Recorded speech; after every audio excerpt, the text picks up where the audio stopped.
So let's read verses 13 to 18, translations. Let's hear about Lord Krishna's arrival in Dwarka and how he was received. Vedic reception. Verses 13 to 18. Perhaps we can read.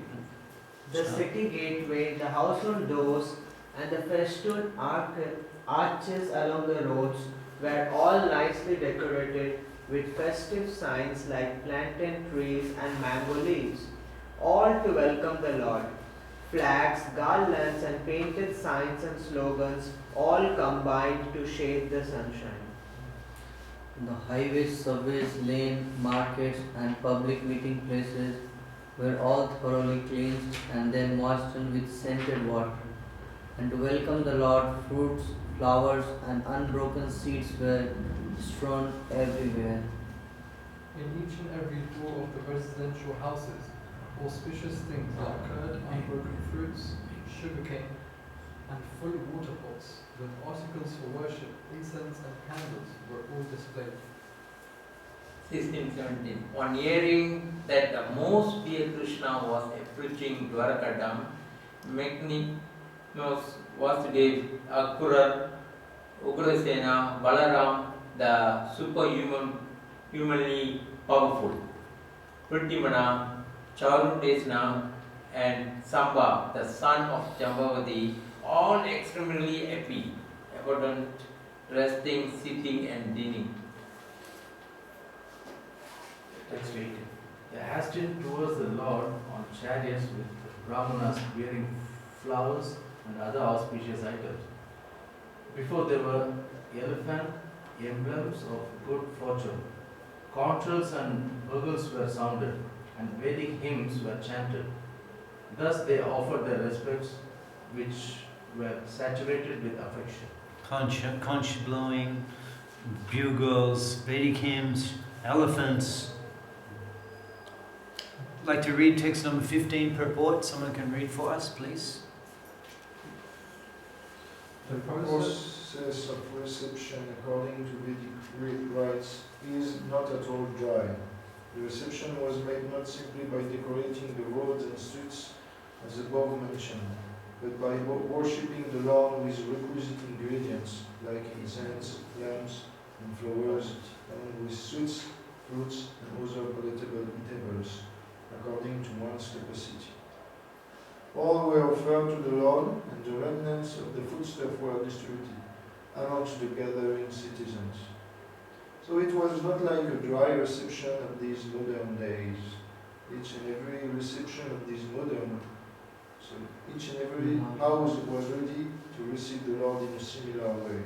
And thus, each and every house on the roads and streets distributed such remnants of food to the citizens, and therefore the festival was successful. Without distribution of food, no function is complete. And that is the way with the culture. So, how is all of this relevant for us? Yes. Prasadam distribution is must along with any program that we do. Yep. Good. What's the significance? What's the significance of this description for us? Sundaragopi. So we should worship Krishna to the best of our capacity, with whatever we have with us. We have to cultivate that giving to Krishna first, and Krishna will surely we should be assured that Krishna will give us whatever is needed. Okay. Specifically in regard to receiving somebody. What's the significance of this? If you receive an important personality, an emotional personality, then we can prepare our paraphernalia for arti, things to offer, including liquid and solid foodstuff. And we can prepare also whatever could make the atmosphere pleasant with. What are some of the things we could include in the reception of a advanced Vaishnava as described here? Wash their lotus feet. Wash their lotus feet. Wash the lotus feet. And put lotus petals. On the Petals, floor. yeah. Garden, everything.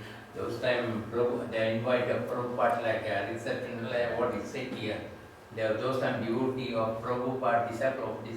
They welcome Prabhupada at the airport directly. Yeah, yeah, that was the days before security. When a senior devotee comes, we should organize home programs and invite our neighbors and all and distribute prasadam at the end. Because hearing katha is one thing, but the prasadam, it is also very important for those who cannot understand the philosophical part. So when even the speaker, he wants to give as much as Krishna conscious. So everything should be so beautiful so that it brings an impression in the mind of the people who come. So like Prabhupada wanted ISKCON temples beautiful and clean. So that atmosphere also attracts. And one appreciation for Krishna, and Krishna is happy with a new person also. Good. Yes. Like as we are receiving, like here Krishna is received devotee when we are receiving, so automatically other person gets like Shraddha towards that devotee, or such a nice devotee serving with the kirtans, rangolis. So it's like how much love we are showing, and each here it's written like every house was ready, so everyone has the opportunity to serve Lord. We do the Alahati Parikrama here. Yeah. Different. Sometimes the different, like the boundary wall, the shopkeepers, they come, they receive the Lord, make some offerings, some prasadam. No, of course, prasadam. I mean, that's essential. Essential. I mean, prasadam is such an important part of culture. When someone comes to the Lord is coming, the Lord is coming into procession to offer items, to eatables, as well as everything else, flowers and the instruments, the music, the dancing. One time I was in Tirupati for Brahmotsav. They take the Utsav Murti on a Prikrama. And that's very spectacular. And they're all lined up, all the Brahmins are there in front, and all the different grades of Brahmins. It was very organized. It's not, ours is a little spontaneous here in Mayapur. It's just like, come as you are, whoever. There it's like, and then the Lord is going back into the temple. All the Brahmins are standing there at the door. They're all then chanting Vedic hymns, and then the Lord goes inside. They all pay obeisance. It's all very orchestrated. But Rasamai Prabhu said it creates faith. I mean, sure, the whole thing is a festival. The whole Anushtan, the whole event is so spiritually inspirational. Just by seeing that, just by witnessing that, the Lord is present there, the devotion, the detail. So certainly in our temples, in Mayapur is meant for these types of events. It's not an ordinary temple, Mayapur. In an ordinary temple, they have a handful of devotees, they're just managing to keep the thing going. But Mayapur, opulence. I mean, every day is a festival. The Aartis in Mayapur, the opulence. But what is big festival days, big festivals?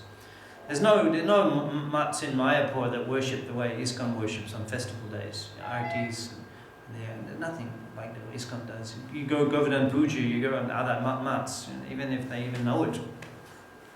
They even know that it's going, if they don't even know that it's a special day. But Mayapur is meant for this, the spiritual world. There's Prabhupada at the airport, as Prabhu mentioned. Nandadula, you're Nandadula? Yes, I mentioned Prabhupada at the airport. The Vedic way of receiving a great personally creates an atmosphere of respect which is saturated with the affections and venerations for the person received. The auspicious atmosphere of such receptions depend on the paraphernalia described above. Such a program of receptions is full of sincerity on the part of both the receiver and received. Okay, so Prabhupada says that the atmosphere creates an atmosphere. The atmosphere can be inspirational. It can be glorious. The atmosphere. When political leaders in India, they're treated with such respect, such receptions. Political leaders, low class, they may be low class man, but still, It creates, and the people go crazy, or musicians, or cinema. What does be the Lord, Sri Hari and his representative? The press, Prabhupada came to Melbourne and they said, oh, Swamiji, is it appropriate for a religious leader to be picked up in a Rolls Royce? And Prabhupada said, just a Rolls Royce? Is it just a Rolls Royce? It says it's made of tin and rubber. For someone who's a representative of God, and you send a car with tin and rubber for him, it should be a golden chariot.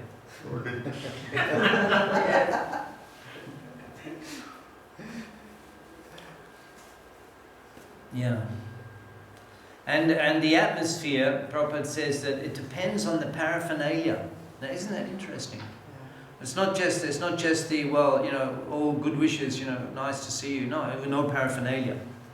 The sentiment has to be accompanied by practical action and details. Mayapur Academy, after you do Bhakti Vaibhav, you can go and take Mayapur Academy, deity worship, if you haven't done it already in Mayapur. And learn how to receive a guest, learn how to receive the Lord, learn how to take the Lord on Prikrama. And the Lord goes out on Prikrama, everyone should join that, should drop everything and go and join that Prikrama. Nectar devotions, Choshati Shadananga. You know, Bhakti Shastri graduates, I should mention Nectar devotion. Join the Lord if he's going on palanquin, you should join that procession. Drop everything else. So the detail is there. And we have to. It's important that we practice such types of cultural activities. It was mentioned in the previous verse that the Lord all the citizens will offer their offering to the Lord. And I wonder how was it done? Was it done like in the Ratha Yatra, where we put and we consider it is often, or Krishna comes personally to each and every citizen and accept? Oh, I'm not sure. I think just offering the Lord can just glance.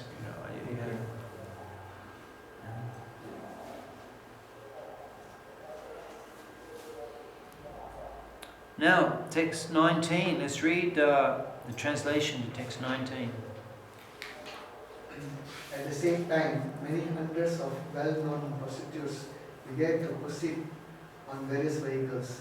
They were all very eager to meet the Lord, and their beautiful faces were decorated with dazzling earrings which enhanced the beauty of their foreheads. Here's the prostitutes are here in this painting. You see, they're there dancing in front of the Lord who's coming.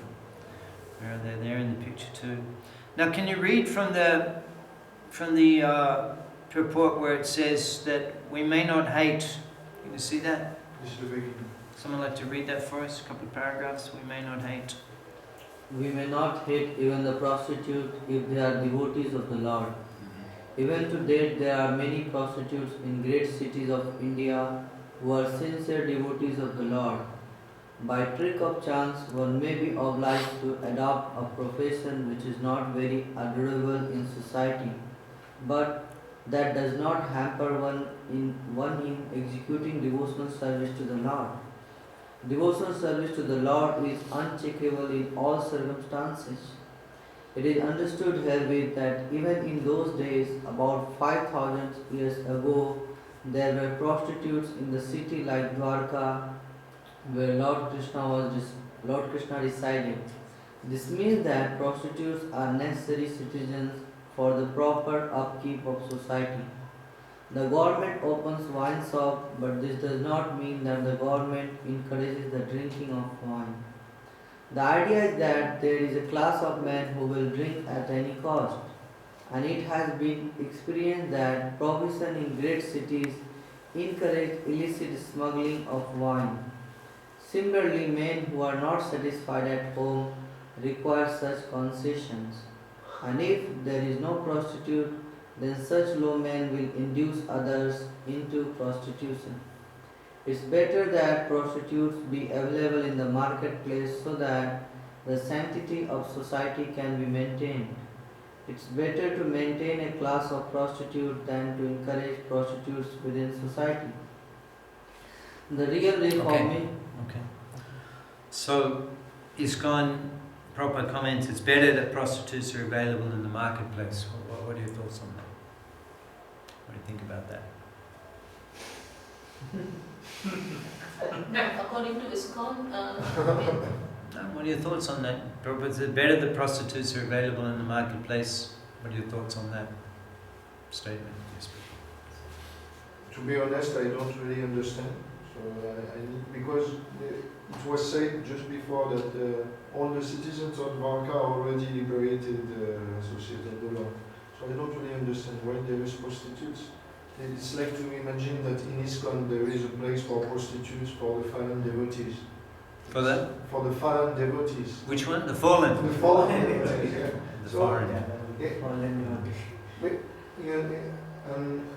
Even the words of Prabhupada, I don't really understand them because It's Nanda Kumar, Nanda Revatinanda. Yeah. So it's a little confusing. You find these yes, things because confusing. I imagine my spiritual master telling me, if you have difficulty, better you go to the prostitute than to stop totally Krishna consciousness, something like this. I mean, you need It's a little some confusing. trust. Some confusing statements here. Prabhu, you had some thoughts on this? No. Yes, Deva, you had some thoughts on this? I think the misunderstanding that he finds is instead of the problem spreading across, it's better if it's saturated than broadened on a larger scale. Saturated, an interesting word. It's kind of, you studying chemistry, is it saturated? Does that mean all in one place, is it? Yeah, basically it's like Saturation. The problem can be minimized by I got it. Saturation, condensation, evaporation. What do you think, Sundara Gopi? I mean, a little, I'm not thinking about this totally. I was thinking from the point of that how compassionate we should be to some of the class of men for whom it is really difficult. I mean, Prabhupada says that, these things, prostitutes still exist. It means that there were these desires which were there in some class of men. And it might still have in ISKCON also, but if people fall down for some reason, they are still considered as sadhu. I mean, they should not be like that, but we cannot expect everybody to be first class right away. But there has to be so much compassion to be given to them, and I mean, I don't know much about this. Yes, your compassion, your suggestions and thoughts on compassion are appreciated. Nanda Dulla, you're Nanda Dulla. My understanding this one for the I will read some they arranging the prostitute someplace like Dwaraka, not for the every class of men. It's for the especially for the one Kragasta. They are not satisfied in the house. They can go to prostitute because they can't get in unwanted populations in citizens. For that purpose, they are arranged for those times spiritual. Interesting. Well, I was thinking from our ISKCON point of view, like even prostitutes can be made into devotees. Yeah. So that, like especially in the West, we have seen examples of how some of them have become devotees in downtown. So that aspect can be properly saying. Well, yeah, of course, that's a point here, that even the prostitutes in Dwarka are devotees. So, and Prabhupada's commented by commenting that by some circumstances, some people will find themselves in this situation with no alternatives. So, and they can also be devotees. That's the point here. They can also be devotees, and that's the point here.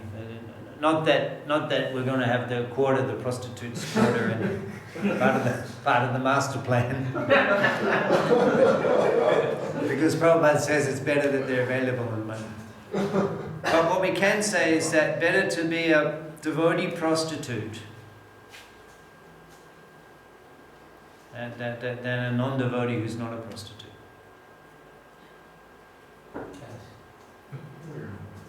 Can I ask a question?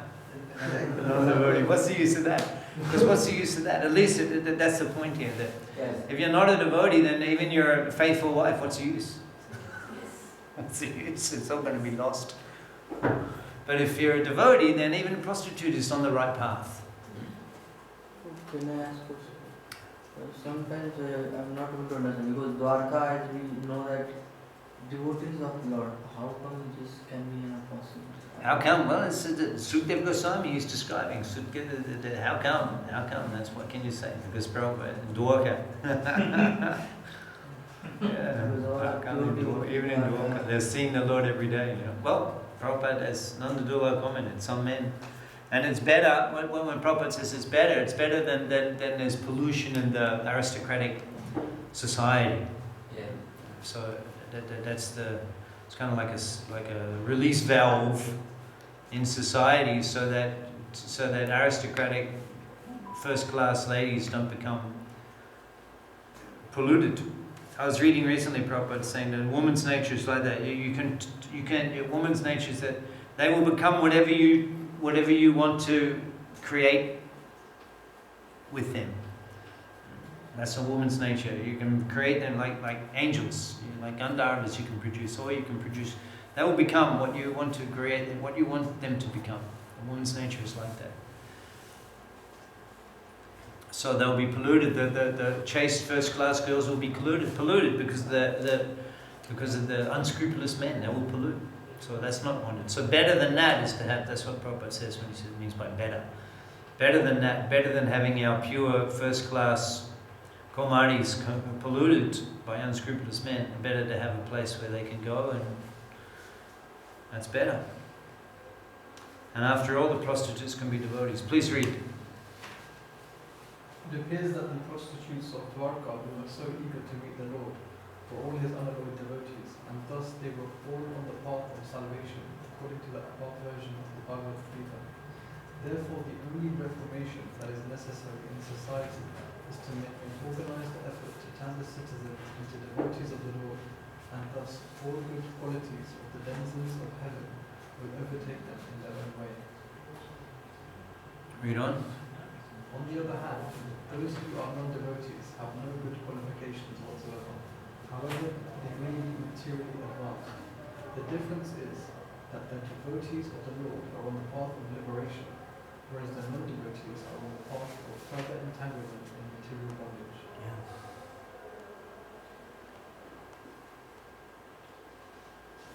Now, the description goes on that the Brahmins there were glorifying the Lord. They were offering homages and appreciation to the Lord. And Prabhupada's commenting how in this way Brahmins were engaged. They could be they could be living in the court of the king, and in this way Brahmins, Prabhupada said, they're no need to have a bank account, or they'll be provided, and it's not flattery, but rather that it's genuine glorification of the great qualities, and it's inspirational. Even the King of England, you know, that he's woken up in the morning with the sound of bagpipes, you know, the special bagpipe player. The King of England, it says it's very inspirational to wake up to the sound of bagpipes. He doesn't wake up so early, you know, it's about 7 or 8 in the morning that they play the bagpipes.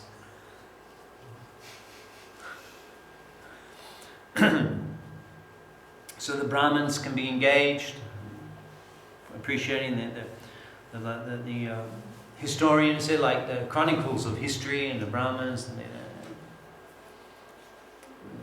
we can create such a class in our movement of professional orators.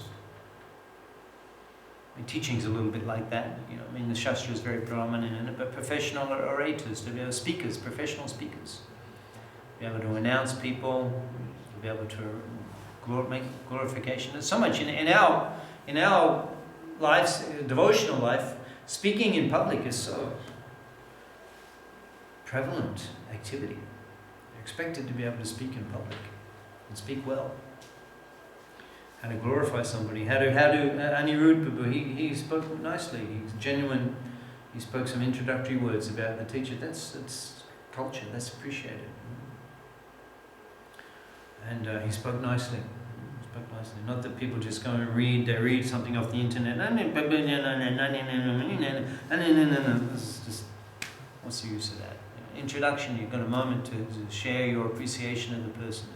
That's culture. And there's so many opportunities for that in our movement.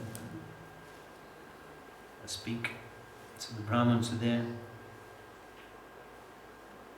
And then he came in, and then the mothers are there, the mothers or the stepmothers, the other wives of Vasudeva. How many? 14?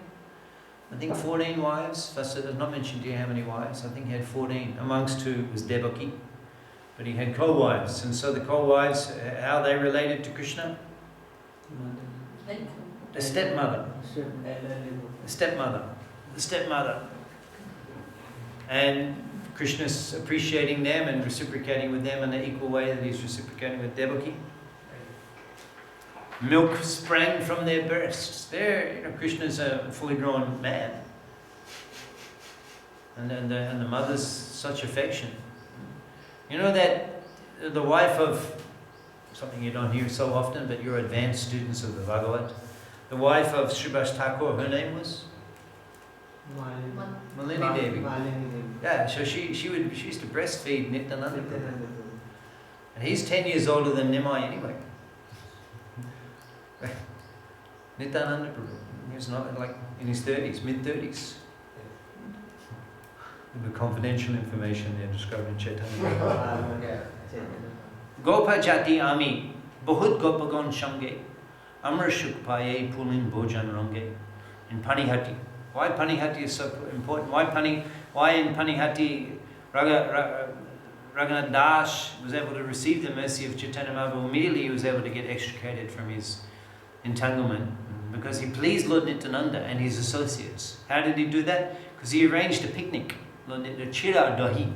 Lord Nityananda specifically said, feed my associates Chira Dahi. And then as they were taking prasad, and Raghav Pandit came and said, oh, Goshai, Avadut Goshai, I've cooked for you rice, anna, sabji.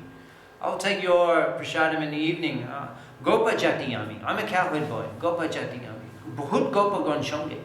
There's so many cowherd boys. Amra Shukpaye Pulin Bhojan Range. We enjoy having picnic on the bank of the Ganga, on the bank of the river. Lord Nityananda Prabhu, he's in the mood of a cowherd boy. Even in as he grows up old, but he's in the mood of a cowherd boy. Who was Malini again, Prabhuji? Wife of Subhas Thakur. The wife of Subhas Thakur? Yes. So, I need to get. Let's read the translation to text number. Wait a minute. Let's read. We're reading.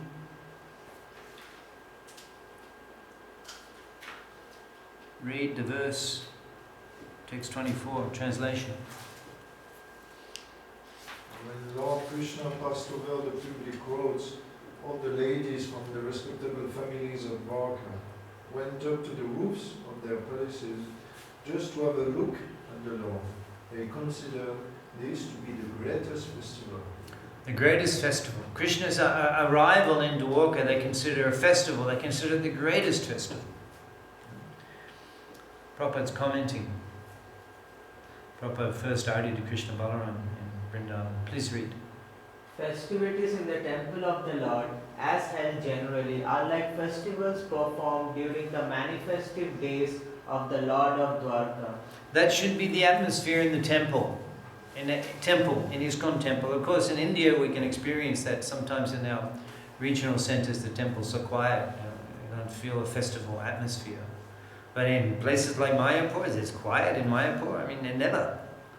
It's never. Vrindavan, same, never.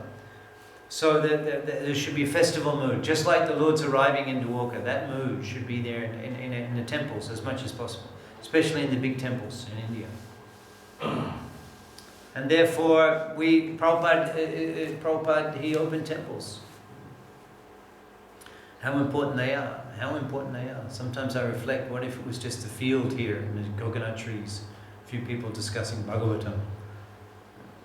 We're not on that level to be able to have the same consciousness. We require these festivals, we require this external paraphernalia, which affects our consciousness. You get swept away by them. I mean, TOVP, there's going to be a festival every time you walk into it's like, isn't it? Does it remind you of TOVP? This picture here of Krishna on the, look at that. Does that not remind you of TOVP?